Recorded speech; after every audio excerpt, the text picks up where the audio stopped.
sauce. Oh yeah, let's get saucy. Yo, yo, yo, welcome to the Weird Sauce Show. It's your personal armpit smeller, Fratzuki, right here with your personal fart smeller, J. Stevens. Oh, yeah. Stinky. Well, we're here for you. You know, it sounds a little weird, but we're here for you people. Yeah. You need people like us in the world. Yes, you do. We'll be getting around to that a little bit later. Today, as you can see on the board, we're going to be talking about some weird jobs out there. And armpit smeller and fart smeller are on the list. Yes, they are. Stay tuned for what else is on that funky list. You get paid for that shit. Oh, yeah. They pay you for that. They pay you for smelling that shit, Yes, literally. they do. So, Yes, they do. yeah, we found some weird stuff there. That's going to be a weird segment. That's coming up later on. Before we get to that, though, we got some crazy sports. You know it's Wednesday here. Mm-hmm. We got some crazy sports going on. Last week, we did crazy ball sports. If you didn't check that out, go ahead and hit that right there. You want to see that. We had a crazy one on there called Calcio Storico. Yes, we did. You want to check that out. This week we got, I feel, maybe even some crazier ones. Yeah. Okay, that was a brutal one. That might be the craziest sport ever. But this week we got some really funky team sports. I mean, there's a lot of wacky sports going on around the world. Yeah, we're excited about reporting this one. Yeah. And before we get to the weird jobs, too, we're also going to be running down some pyramid stuff, okay? Most of you know all the pyramid stuff in Egypt. Mm-hmm. We're going to be running through all the biggest, coolest pyramids that are not in Egypt. Yeah. So stay tuned for that. But before we get into all that mess, Jay Stevens told me before we started the episode that he wanted to start it off with a story. And I said, about what? He said, don't worry about it, bro. Just let me do my thing. So, without further ado, here's Jay Stevens with a little story time. Yeah, so we're going to start off here with the story I had at a Chicago Cubs game, actually. Big Cubs fan here about 2 or 3 years ago. So, as you know, we live in Taiwan, right? So I tend to go back once a year. Haven't been back for a couple years now. But, yeah, when I went back about 2 or 3 years ago, me and a couple of my buddies, John Nevin, his brother Chris Nevin, my mom and my sisters went to a Cubs game. And it was just, a normal Cubs game. And till it gets to the bottom of the ninth inning, right? Bottom of the ninth inning, 6-4. Cubs are losing, right? David Bodie comes up to the plate, smack, dong, bye, goes, 2-run home run, ties it 6-6. Next batter up, Anthony Rizzo, first pitch, bang, goodbye, 7-6. But the craziest part about this story is Cubs end up winning it 7-6, okay? Craziest part about this story is my boy John's like, yo, man, let's all wear Bulls jerseys to the game, right? I have a black pinstriped Pippen one. He has a Jordan one, and his brother has a Rodman one, right? Yeah. And we're like, no, that's stupid, man. We're going to the Cubs game. We got to wear our Cubs gear. And he's like, no, just wear it. We're going to get on TV, man. I promise you. So I'm like, all right. Well, I mean, fuck it. Let's do it. So we wear our Cubs jerseys, right? So no, you wear the Bulls jerseys. We wear the Bulls jerseys, I'm sorry, to the Cubs game, right? Yeah. And yeah, so Bodie hits his dinger in this home run, and it goes about 5 feet to our right? And I'm like, man, we must have been on TV. Like, we had to be on TV. Yeah. And the story gets a little deeper, because then I message my boy Cam, right? And I'm like, dude, you got to check for us. You got to check for us on TV. Like, we had to be on TV and see our reactions, right? So anyway, so we're on TV, clear as day, just like, go Cubs. And another funny thing about that is Zuki, right? Like, tell your little part of that story. Yeah, so I actually went to see Cam that exact day. I hadn't seen him in a while. We linked up for lunch, and I got to his place, and he was like, yo, dude, I think Gardner and Nevin, the boys, are on TV. I was like, what do you mean? He's like, they were at the Cubs game, and they said somebody hit a home run right next to him. Let's check. Yeah. So we started kind of scrolling through, and then all of a sudden you see, like, these three goons just jumping up and down. And, yeah, they had the whole squad out there. Yeah, no, man, it was cool for a bunch of reasons, right? Like, you don't get to see back-to-back walk-off home runs, right? Like, you don't see that. And the fact that, Nev was like, let's wear our Bulls jerseys. I guarantee we're going to get on TV. Sure enough, we do. And, like, everybody, like, I sent, because I saw a screenshot of it after, right? And everyone's like, man, I knew that was you motherfuckers out there. Like, you could tell that we were there. So, yeah, that was just a cool sports moment that I had. So, that was fun. Yeah, and Jay Stevens is a huge sports fanatic. So he's going to be covering everything with sports. He's our guy in the company that's doing all that. Oh, yeah. I love sports too, but he's all about it. So, yeah, we're going to be launching Weird Sauce Sports sometime in the next month or two. Yep. Once this project keeps going a little bit longer and we get it off the ground. But we'll be covering a lot of weird, wacky sports stories, a lot of epic sports moments, and there's no shortage of those. No, there are not. Nope.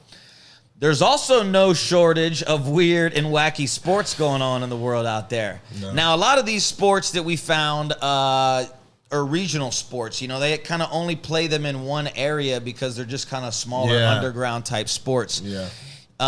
They're not made for everybody, obviously. No. So, especially a couple of these first couple, all right? These are just some weird ones. Yeah. All right. We are going to talk about the top 5 weirdest team sports right now, and we're going to start off with something that's pretty cool. It's called Kabbadi. Yep. All right. Now, this, even if you haven't heard of it, it's big. It is the national sport of Bangladesh. Yep. All right. Bangladesh has a lot of people in it. Okay? Yeah, I mean, when we were checking this out as well, like there was a full, stadium of people cheering and shit. So, Yeah. Let me set the stage for you real quick. You have 2 teams that each have 7 players. Yep. Okay? You have someone called the Raider, and the Raider is trying to run to half court. Yep. All right? Now, you're trying to tag as many of the other opponents on the other side of the court as possible, but you have to do all of this holding your breath. Right. Okay? Yep. That's the catch of this game. Yeah. How they monitor that, I'm not sure. I'm not sure either. But it might be an honor system or something. Yeah. But basically, this Raider, you can see it. We're going to drop a clip for you right now. You can see that the Raider is basically just running. He's got this breath, and these other guys are just trying to not get tagged. Yeah, it looks like there's some sort of like defense tactic, right? Like there's some sort of way, that you're supposed to do it. Yeah, exactly. I mean, the more the guy has to run around, it looks like the quicker he loses his breath. So it looks like it's kind of a cat and mouse game. It's a standoff. They're all like linked with hands, and they're like trying to, And you just kind of dive in there and swipe at the opponents. But I think you can kick at them too, right? Like, you can kick at them. You can do any way, you touch the opponent, that's one. And it seemed like, once you get one, I don't think you're like tagging like 4 people in one go. I think you get one guy and then you kind of run back. It seemed like that was a strategy. Yeah, exactly. Yeah. And it's very big in India. It's big in Bangladesh. It's called Kabbadi. Yeah, it's pretty cool. It sounds like a fun playground game. It does. Even if you don't include the hold your breath, it still sounds like a cool game of like, all right, you have this, you run over there, you got to get tagged, but then you got to get back to your side without getting tagged. It does. That's perfect. It sounds like a playground game that you would play, in like elementary school or something. Right. Yeah. But now, now people are doing it. Now 1 billion people are into it. It's big in India. It's big in Bangladesh. You're talking about 1.5 billion people right there. Yep. Moving on, this is probably without a doubt the weirdest one on the list for today. The other ones are all kind of weird, but maybe the weirdest one I've seen in all of the research we've done so far, personally. Yeah. This one's called Buzkashi. Yep. Okay, Buzkashi. Yep. It is basically a game of polo played with a dead goat. Yep. Okay? Yep. We're going to go ahead and drop a video for you right now so you can watch this while we talk about it and explain it. Yeah. Basically, it's a big, long match. Sometimes it takes 3 to 4 days to complete this thing. Mm-hmm. You have a bunch of people on horses, and they use a dead goat. The goal of the game is you have to take the goat and you have to get it into this circle. Now, the other team is trying to, knock you away from the circle, knock the goat out of your hand, knock it off your horse, and then the other teams can pick it up and try to run it back to their circle and get it into their circle. Right. So you have just this massive, almost like rugby, but everybody's on horses and everybody's tossing around a dead goat. Yeah, and they put they soak the dead goat in water for 24 hours so that like the hide hardens and stuff, so the goat like maintains, its form itself throughout the entire match or whatever. Yeah. I mean, it's pretty brutal, like swinging this fucking goat around like Exactly. Yeah. Yeah, and you can see like some of the highlight stuff, you know, if you can get the goat and break out of this whole crowd of people and make a run towards the thing, then you're running at this circle and you're launching this dead goat and people are trying to whack it out of the air. It's insane. You probably haven't heard of it because it's from Afghanistan. Yeah. That's not on too many people's travel destination. And going to see people tossing dead goats around is not on too many people's activity program either. No, I'd probably check it out, though. I would check it out. Yeah. And we might have to check it out for you, the viewer. It looks pretty intense, though, yeah. Yeah. I think we've got a lot of cooler places to go on our workcation. Yeah, it was definitely weird. Yeah, it was weird to see for sure, but yeah. Hey, if we have any viewers from Afghanistan watching this, let us know if you know anything about this sport. If you've ever been to one, we would love to hear some firsthand experience from somebody because it's a weird one. Yep. That's called Buzkashi, Buzkashi, Buzkashi. Yep. All right.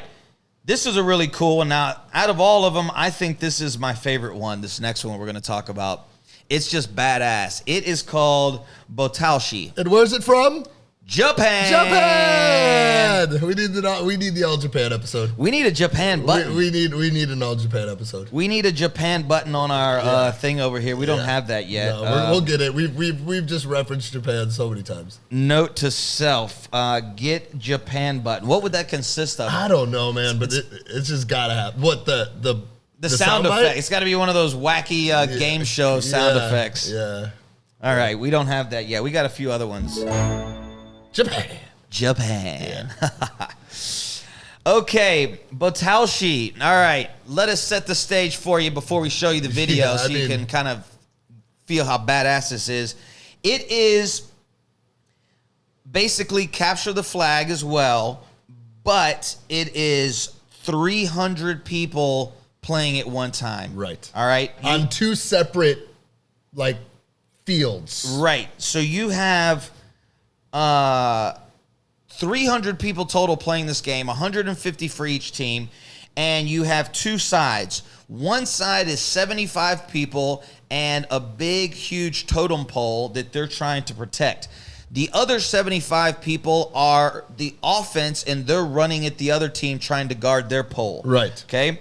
It is, the point of the game is to tilt the pole 30-degree angle. Right. All right? And you have judges.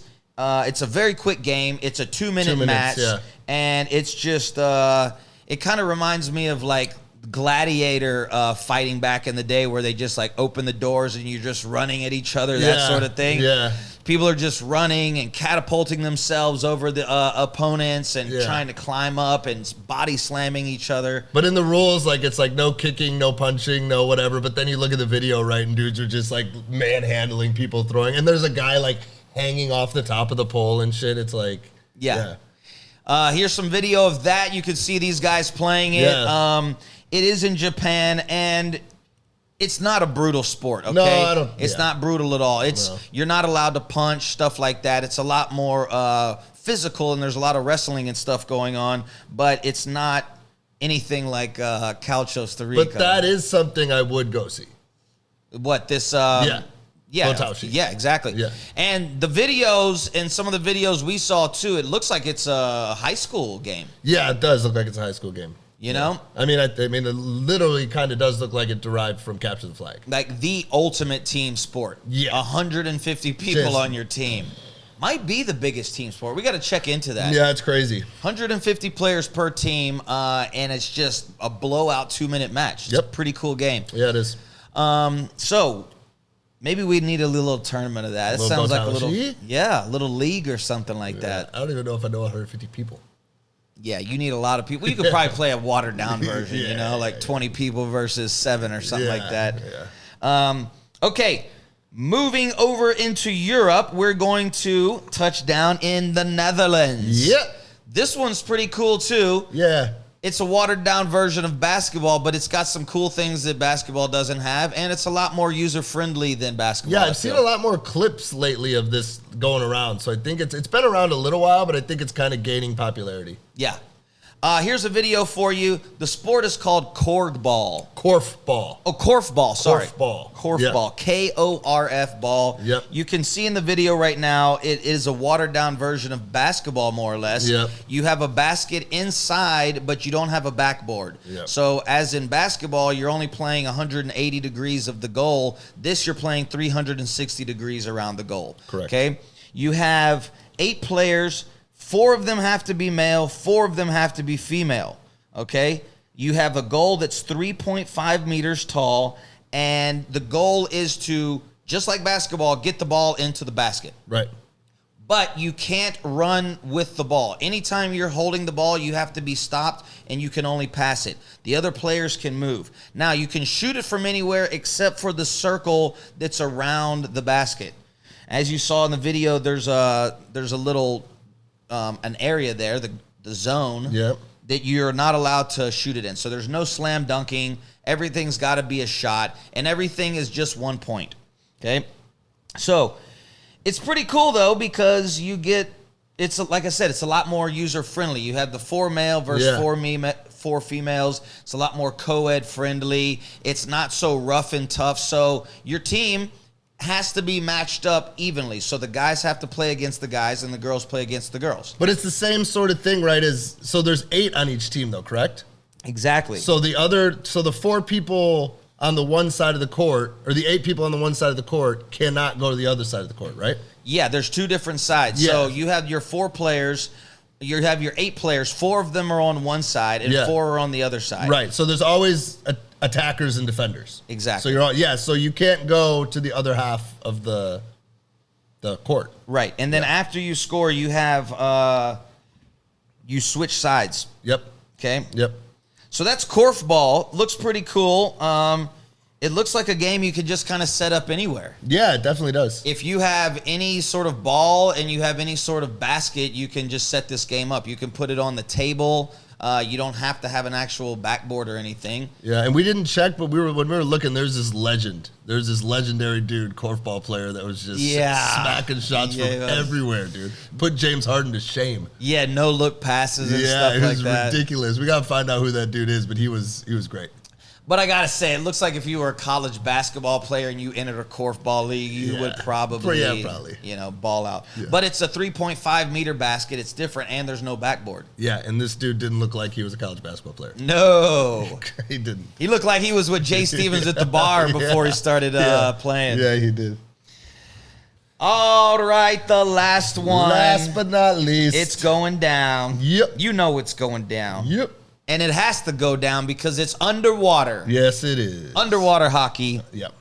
This one is super badass, too. It's weird, it's cool, and it looks fun. It does look fun. If you know how to swim and you're you're in really good physical condition, this looks like a sport that if you can get some people together would be pretty fun. But it seems like something that could be in the Olympics or something, right? Like, yeah. And they already have these weird water polo. Not that weird, but underwater hockey seems like something that you could put in the Olympics. Yeah, for sure. Yeah. For sure. Yeah. Here's the video right here. You could see it.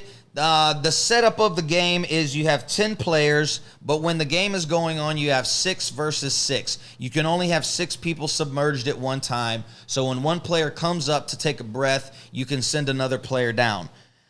You have 2 halves, 10 to 15 minutes each, and you're playing in a swimming pool. It's underwater hockey. Yep. You have a weighted puck that's around 3 kilos or so that sinks itself, stays on the bottom of the thing. Yeah. It's specially designed so that it moves really well underwater. And everyone's in about 2 meters deep of water. Right. Okay, you're in a little pool like that, and you're not allowed to touch the ground. I mean, you're not allowed to touch the other players unless you're fighting for the puck. Right. Okay, so you can't grab anyone's foot. You can't push people out of the way. If you're fighting for the puck, you can be touching people. But you can't be pulling people from going to get the puck and stuff like that. Yeah, there's no grabbing. There's no picking people, stuff like that. And they use a little shimmy stick. That's what we used to call little hockey sticks back in the day, like little shimmy sticks, right? And they're just looks like they're kind of attached to their arm or something. But yeah, it's just a little stick, and yeah, it's pretty cool. It's It's growing in popularity. It's one of those things that you do have to have some things. You got to have the swimming pool. You got to have a lot of people that are in good shape to play it. It's not really a pickup game like Korfball. Right. But that's underwater hockey. Might be something that all the hockey people like to do in the summer. Oh, yeah.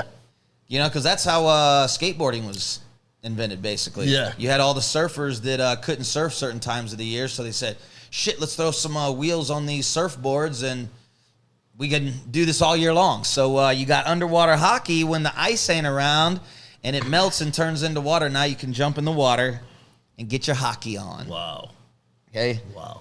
So you Canadians maybe could tell us a little bit more about that. We don't know about that. Yeah. You play any hockey up there in Chicago? Nah. Nah? Nah. But is it a big thing up there?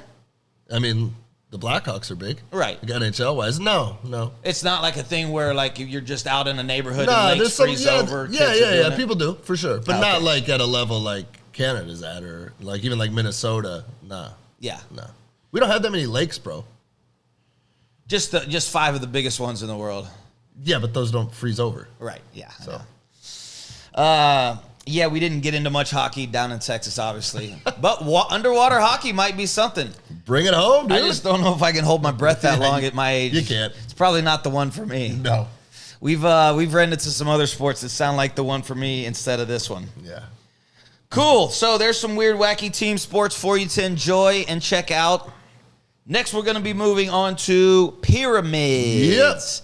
The mysterious pyramids. I love pyramid stuff. Okay, pyramids have an energy about them. They're a badass geometric shape, and they're very mysterious. Okay, there's lots of things going on with them, and we're gonna dive into what's going on with the pyramids. So, we broke it down into a lot of different things. We have different categories for the pyramids. This one, we're going to have all the pyramids that aren't in Egypt, okay? Everyone mostly knows all the pyramids in Giza and all the famous ones. So we're going to get off of that topic. We're going to be giving you 5 of the biggest pyramids that are not in Egypt. Yep. Okay? These 5 pyramids are massive, one actually being the biggest pyramid of the world by actual volume, and none of them are in Egypt.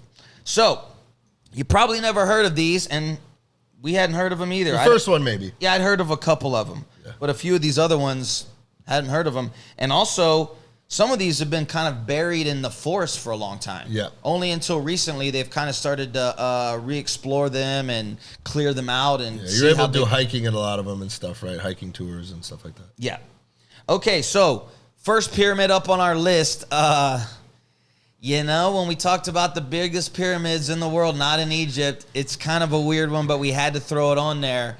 This is the Luxor Hotel and Casino in Las Vegas. Yeah, and the only reason we put this one on here is because I think it's modeled after the Giza pyramid in Egypt, right? So, like, it looks like, you know, a pyramid would look, and yeah, it's one of the biggest in the world. It's modeled after the Giza pyramid. Yeah, right. Like proportion-wise and stuff like that. It's a similar proportioned pyramid. Yeah. It is actually the largest, tallest pyramid that is not in Egypt. Believe it or not. It is at 107 meters tall. Yeah. Yeah. Yeah. Well, there were a few that were bigger that we didn't use. Well, those were like so there are like a few buildings. Yeah, so I was gonna say that's the reason we picked this one is because it was modeled after Giza, right? But there are some other ones coming now that are of pyramid shape. But we decided, buildings. nah, but this one can make it because it's an OG. I think it was 1993 it started, so. Yeah, and it is a nice pyramid shape. Yeah. Some of these other buildings are very lean and tall, and they do have a pyramid shape, but they don't make this list. I agree. All right, so the Luxor, it's 107 meters tall, 183 meter base. It's got it's a 30-story hotel and casino. Yep. And you got the big light that shoots out the tip of it. And just like the Sphinx, it's got the big Sphinx head coming out of it. So I love the Luxor because I won a bunch of money there in college. Yeah, I mean, it looks cool. I've never been, but it looks cool. Ryan Camp, if you're watching this story, you know exactly what I'm talking about. Yeah. That was a good run. And when it was built, it was the biggest building on the Strip at the time. Yeah. In Vegas, so. Oh, yeah. Yeah. So it's the only one that's kind of weird because it's a artificially new or modern one. All the rest of these are ancient temples and were made by some old people. Yeah. Some of them we don't even know who made them. Yeah. Okay. Next one on the list is the second tallest pyramid in the world outside of Egypt is called La Danta. La Danta. Okay. Hey, La Danta. You got a little dance for I that? don't know. Kind of. La Danta. La Danta. It is in Guatemala. Yep. Okay. It was a Mayan temple, an old Mayan settlement inside the El Mirador area. Yeah. So it's been around for a long time. Okay. It's been around almost 3,000 years. They said it was started constructing around 400 BC. So, at least 2 millennium. Yeah. Okay. Plus. And it's massive. It's got about 3 million cubic meters of volume. Okay. A lot of these pyramids, they're not really measuring them by the height of them for how big they are. They're measuring them by the overall volume and mass. Total space and. So with that, you're measured by cubic meters. So this one, La Danta, is about 3 million cubic meters. Which is massive. Yeah. Okay. I mean, how long does it take to build these fucking things, dude? I don't know. Like, a long time. We're going to be getting into a lot more pyramid stuff just throughout time on this channel because there's so many mysteries behind them. We want to do some pyramid experiments here that are pretty cool. Yep. It's just crazy that they build them of such magnitude and so large, and they're such primitive people apparently working with stone tools and stuff like that. Well, yeah, and a lot of stuff that we were seeing was like that they just abandoned them too. Yeah. Like they just build this thing. Like they probably had it for a while, but then they're like, then they just dip out. Either that or plague hits them or disease. Something wipes them out. They disappear. Yeah. That's what happened with Machu Picchu. Yeah. They didn't even know it was there until like 30, 40 years ago. Right. It just grew over. Right. Yeah. Bizarre. Okay, so La Danta was an old Mayan settlement. It's 72 meters tall and, like we said, 3 million cubic meters of volume. Now, not to be outdone too much by that, is the Tiki Temple. Okay, no, sorry, not the Tiki Temple. The Tikal. The Tikal. The Tikal Temple. The Tikal Temple. Sorry. The Tiki Temple's cool though. That would be a sweet bar. Yeah. Tiki Temple. There's got to be one. There's got to be one. There's got to be one. Maybe modeled after the Tikal Temple. All you got to do is drop the L off. Yeah. Okay, so Tikal Temple, the fourth, because there's a few of these. Yep. Tikal Temple, the fourth, is 70 meters tall. It is also a Mayan settlement, and it's a little bit south of La Danta. Right, and the Tikal, now you got me saying Tiki Temple, the Tikal, the fourth of the Tikal temples is the biggest of the rest. Yeah. Bigger than the rest. There's a series of them. Yeah. It's about 64 kilometers south of La Danta. Yep. It's got the nickname the Two-Headed Serpent Temple. Yep. Okay? Yep. And it's been around a little bit longer, actually. It's been around since about 741 AD, according to legend. Ooh, that's what the legends are saying? 741, not 740, not 700, 741. I don't talk to these legends. Groundbreaking ceremony. Yeah, okay. Okay, so that's the Tikal Temple, 2 Mayan settlements. Okay. Now, we're going to move out of the Mayans and we're going to move over to the Aztecs. The Aztecs take up number 4 and 5 on our list. Going to Mexico. In Mexico, yep. Mexico. Now, both of these are, according to the official count, 66 meters tall. They're both exactly the same. About the same, yeah. Okay, so 66 meters tall. The biggest one and most famous one is the Great Pyramid of Chochula. Mm-hmm. Okay, and that is the big daddy. Yeah, that's the big daddy. Okay, according to size, that is 3.3 million cubic meters of volume. Yeah. Okay. Technically making it the biggest in the world. Exactly. Bigger than all the stuff in Egypt by volume. Yes. Okay. Now, this one, we'll drop a photo for you on the screen right now. You can see it. It's a lot more of a wide-based pyramid. Right. It looks more like it was kind of more of a settlement, but and they had things on the different layers. It's not just like a one big pyramid. Right. It's a pyramid-shaped settlement, more or less. Yeah, I mean, all these other ones that aren't in Europe but aren't in Egypt besides, like, obviously the Luxor. They all have a different look, right? They're not that pyramid. Yeah. So that's a big one. Another one that's the same height, it's just not as big in size and volume, is the Teotihuacan. Yep. Okay, Teotihuacan pyramid. It's also known as the Pyramid of the Sun. Right. Also from around 2,000 years ago. They say about 200 AD they started working on this pyramid. It's a big boy too. 225 meters across, 66 meters tall. It's also a very famous one. A lot of tourists visit this one. Yeah, we had seen, like, I was just going to say that we have seen that, like, a lot of these, the last four that we just talked about, they do guided tours through them. You can do hiking trails. They got trails all around them. Hike up them, hike down. So it'd be a cool little thing to go do. Yeah, I've been out there. I used to live in Guatemala, so I've been to some Mayan temples and stuff. It's pretty cool. Not the big daddies? I want to say, I'm going to have to check on a map where La Danta is. I did go to some big ones. Sure.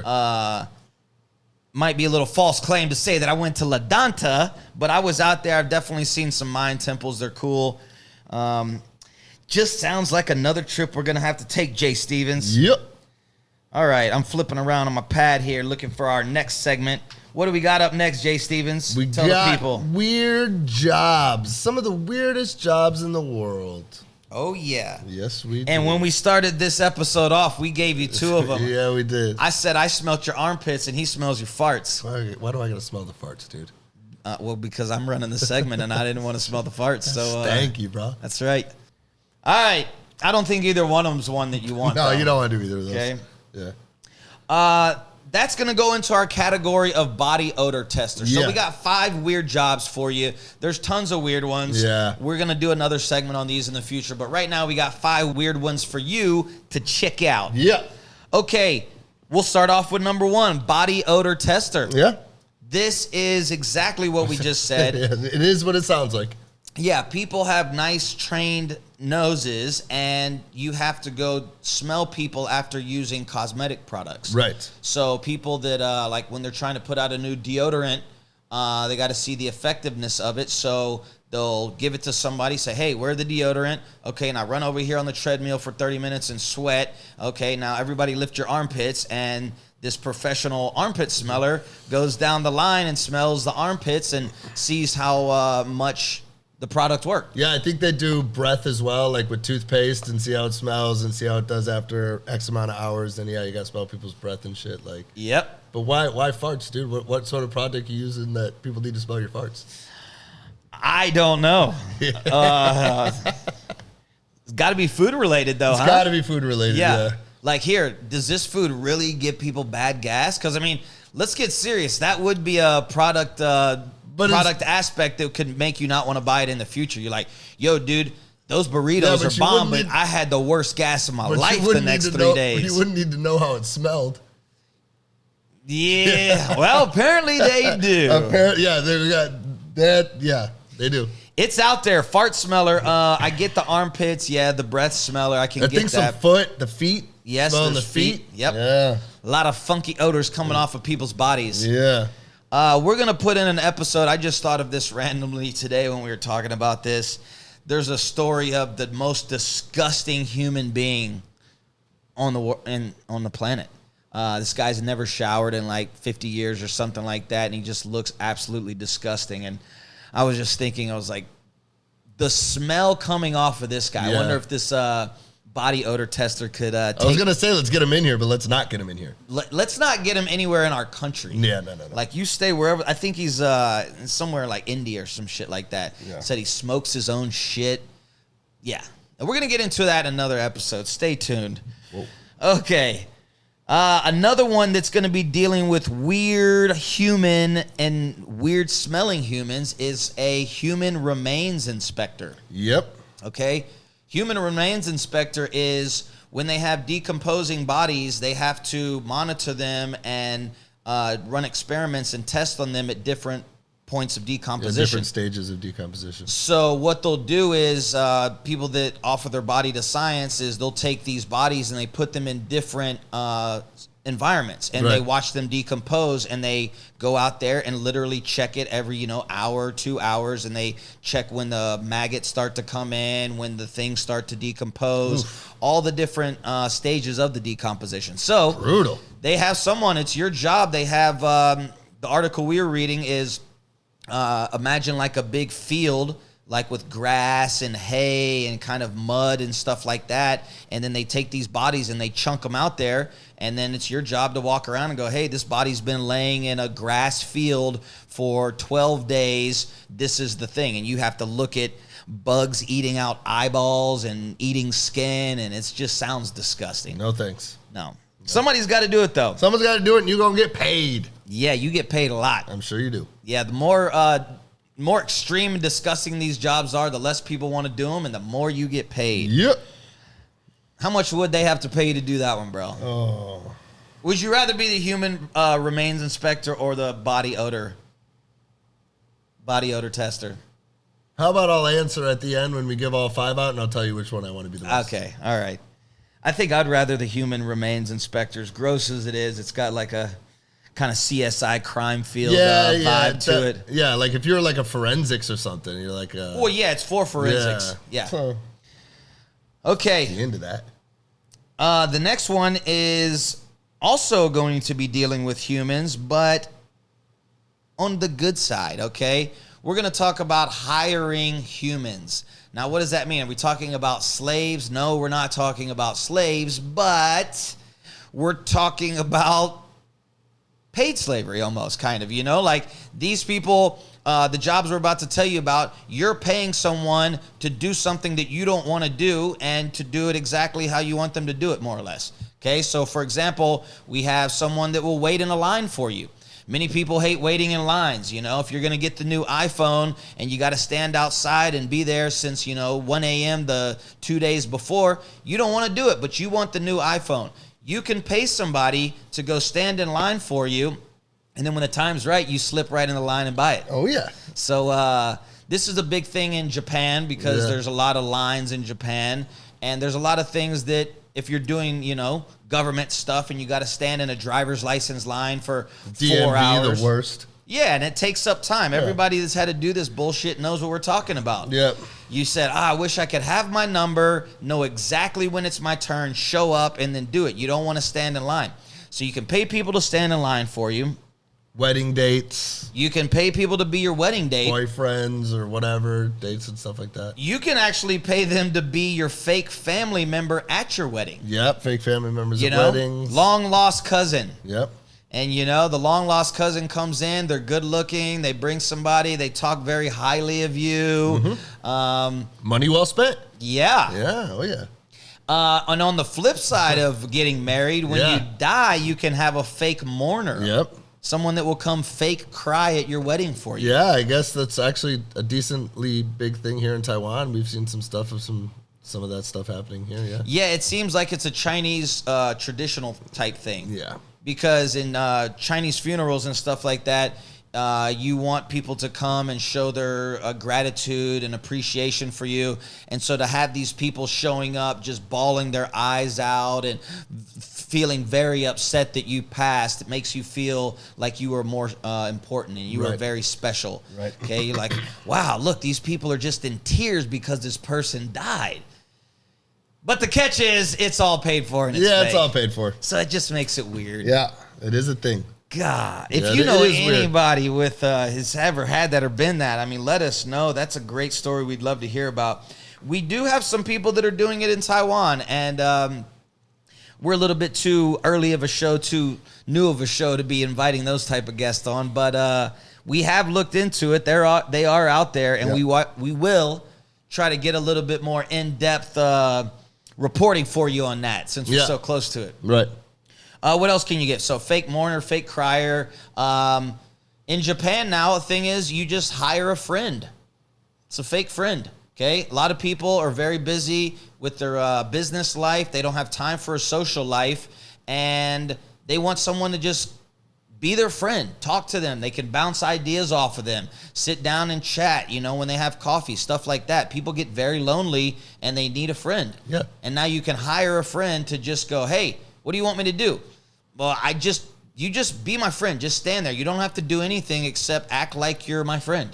Thank you for being a friend. Yeah. Shout out Golden Girls. Yep. We saw a video on a Japanese guy who said that, and they were interviewing him and said, "What's the appeal? Why do people want you to come hang out with them?" And that's what he said. He said, "People are lonely. Yeah. People, they need that." And that's. They showed a video of him tagging along with one of his clients. He just was like standing on the subway, and he had somebody to talk to. He just looked like he had a friend. There is a value to that. Sure. And another one to end the list off on hiring humans is the hugger.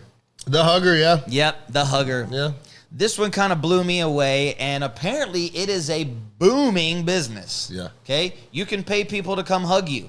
Now, most of you watching this will probably say, what the hell does that mean? Why would you ever pay somebody to hug you? That's weird. Yeah, well, having physical human touch is a very important thing, for your own self-confidence, your own feeling about life. And then there's certain people in life that are introverts. They're not very social people. Maybe they're physically unattractive and people don't really want to touch them. Right. And so you have a lot of people that do go very long periods of time of no one giving them a hug. They don't have any family members in their life. They don't have a special someone. So no one's ever really giving them a hug and going, hey, you're a good person, and making them feel good physically with a physical touch. Yeah. So there's a company out of California, and I'm sure they're popping up all over now, that you call them up, you can schedule a hug, and someone comes to your house, and they just give you a real, genuine human hug. Okay? Not a fake one, not like, hey, good to see you. It's a real hug. But it's a fake, genuine hug. It's a fake real hug. It's exactly. A fake, genuine hug. It's one you paid for. Yeah. It's still real. It's a good one. Yeah. Yeah. So they come no. there, but it's like, you get a good, nice. You get what you paid for. Right. You get a nice hug. You get somebody to say, hey, I hope you have a good day. They hug you. Yeah. You feel good. Like, yeah, cool. I'm not so unattractive. People don't even want to touch me.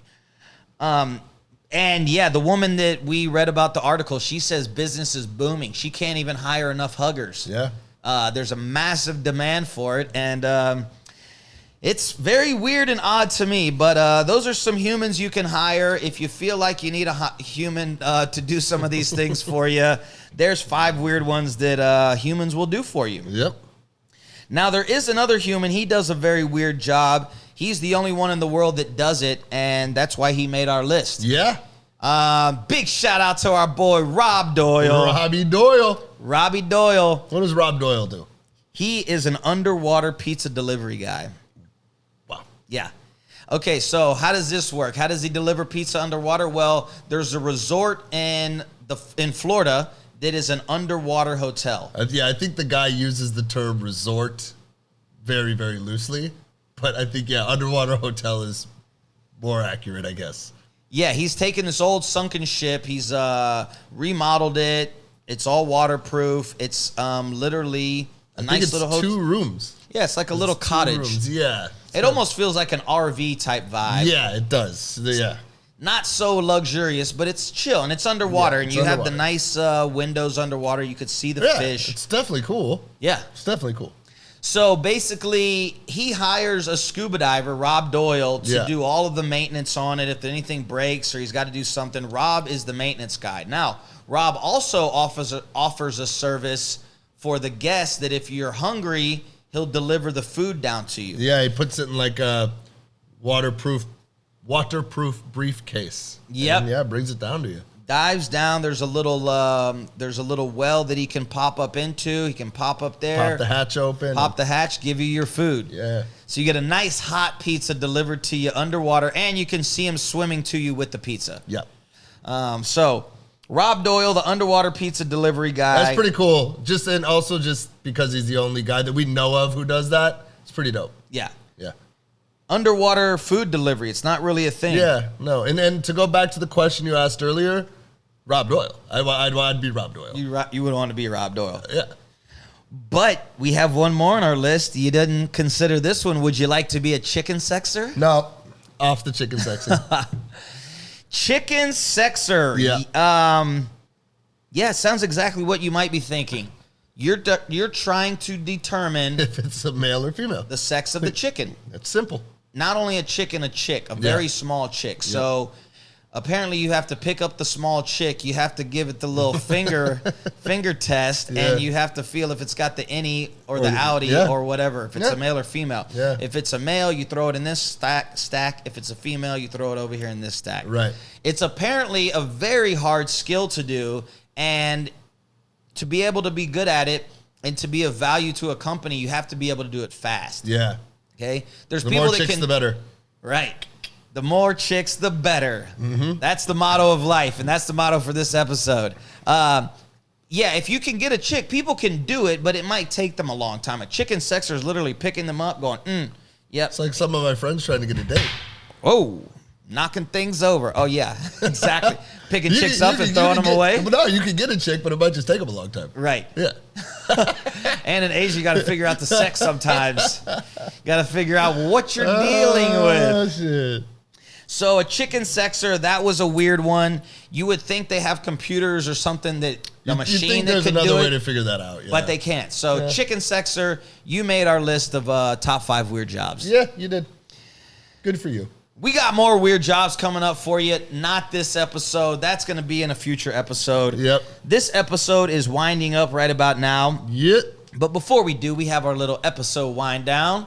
We got our word of the day, and we got some shout-outs. So, Jay Stevens, what you got for us, bro? My word of the day is bombastic. Ooh, I like it already. Yeah, and a person who is bombastic, there's a bunch of things. He either talks too much, he uses big words to make himself sound smarter, or he's just, a pretentious person, right? You're always in a conversation with somebody and they start like spewing out unnecessary big words, and you're like, what the fuck is this guy doing? Like trying to make himself look better.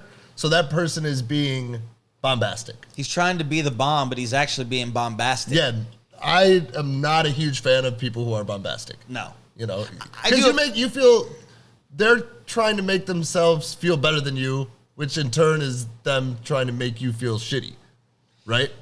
Well, sometimes. I mean, it is good to surround yourself with intelligent people that are using more vocabulary, but there are people that hanging out in a social setting. But that person wouldn't be bombastic. Like if a person who, uses big words and is just intelligent and that's what they do, then that's just what they do. Right. But like if I'm talking to you and all of a sudden you just start going off on like whatever, talking about using words that I've like, and I'd be like, what are you doing, bro? Stop being so bombastic. Stop being so bombastic, dude. Yeah. Okay, mine for today is called nonplus. Okay, kind of weird sounding, but it's nonplus. Nonplus. Nonplus. It is to be surprised or confused so much that you don't even know how to react. Yeah. Okay, this is so like when somebody tells you something so utterly stupid, your brain can't even comprehend it, and you go, what? Hold on. Wait, what did you say? I don't even know how to react to that because I'm so nonplussed. Okay? So nonplussed is a verb or a noun. Yeah, you're like... You can be nonplussed. You can have a nonplus. It was a nonplus. Yeah. I was just so confused I didn't even know how to react. So that's like reacting to really dumb stuff. That's like reacting to really hard to swallow news. Someone might tell you the death of someone and you're so confused and you're so surprised that you just don't even know how to react to it. So that's nonplus. That's my word of the day. Like it. Yep. And shout outs. We got some shout outs today. Yeah, do we? All right. So I'm going to give my shout outs too. So I started this, we started this episode with the Chicago Cubs story. So I'm going to give my shout out to my 3 Chicago Cub boys who got traded. Javi Baez, Chris Bryant, and Anthony Rizzo. Thanks for the World Series. Best of luck in New York and San Francisco. Much love. Yeah, word. Yeah. All right, I'm going to send a shout out to some family members. I want to send them out to my grandmas this episode.